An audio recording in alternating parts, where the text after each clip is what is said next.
Votre carte vitale est en danger. Voici le podcast La carte dévitalisée.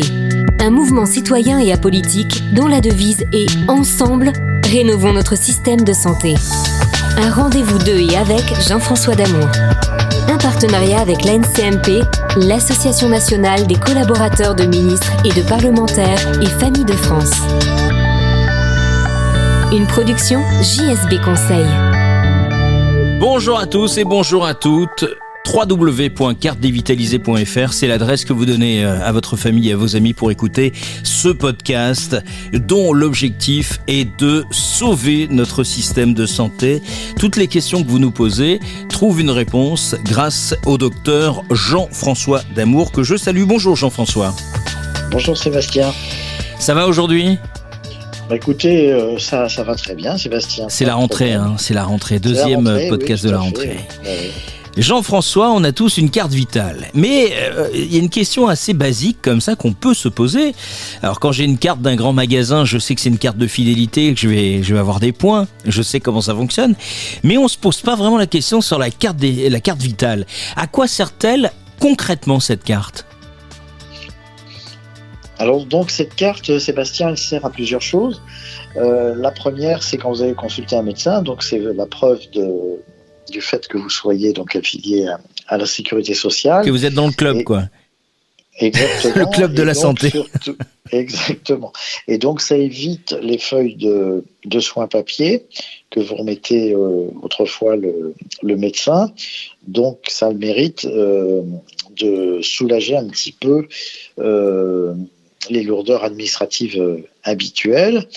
Et donc, quand le médecin, donc après la consultation, a validé l'acte qu'il vous a effectué, donc les informations sont directement adressées à la sécurité sociale, et s'il y a une mutuelle, donc la mutuelle est également informée, et donc ça permet aux patients d'être remboursés sans avoir à remplir donc cette fameuse feuille de soins.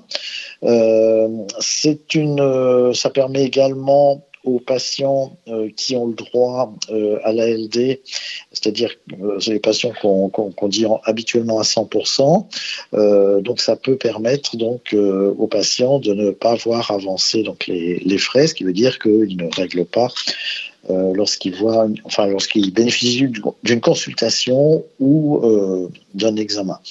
Mais voilà, ça permet également aux gens qui ont la CMU de ne rien régler au médecin, à condition donc que la carte soit valide, et puis également à l'AME, c'est-à-dire les personnes étrangères vivant sur le territoire français, à qui le gouvernement a accordé donc cette carte qui leur permet de bénéficier de soins et de consultations de façon gratuite. Quand vous parlez d'ALD, qu'on explique aux gens, c'est affection de longue durée. Voilà, tout à fait. Merci Sébastien de préciser les choses, vous avez tout à fait raison. Oui, donc cette carte permet également à la sécurité sociale de collecter en direct donc tous les actes effectués chez un patient, donc que ce soit une consultation ou que ce soit des examens complémentaires. Et quand le patient va chez le pharmacien, il y a également une télétransmission. Et donc, la sécurité sociale reçoit donc les informations concernant les médicaments qui ont été pris par le patient. Et ça permet également, dans une grande partie des cas, aux patients de ne pas avancer donc les frais correspondant à l'achat des médicaments. Lorsque j'arrive chez un praticien, Jean-François, et que vous utilisez cette carte vitale que vous mettez dans votre lecteur, quelles sont les informations sur le parcours de santé auxquelles vous avez accès par rapport à votre patient ? Alors actuellement, a priori, puisque c'est mon assistante qui s'occupe donc de gérer les cartes vitales, grâce à l'enregistrement donc de tous les actes qui ont été prodigués aux patients ou de tous les médicaments donc, qui ont été achetés, on peut avoir un historique donc, de ce qui a été fait.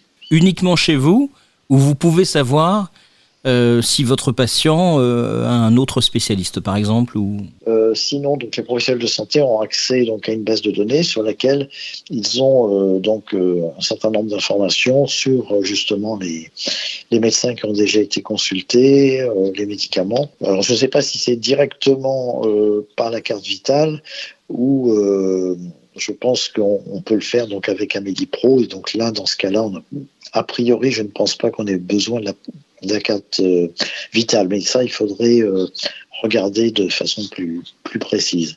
À vérifier. Merci beaucoup, Jean-François.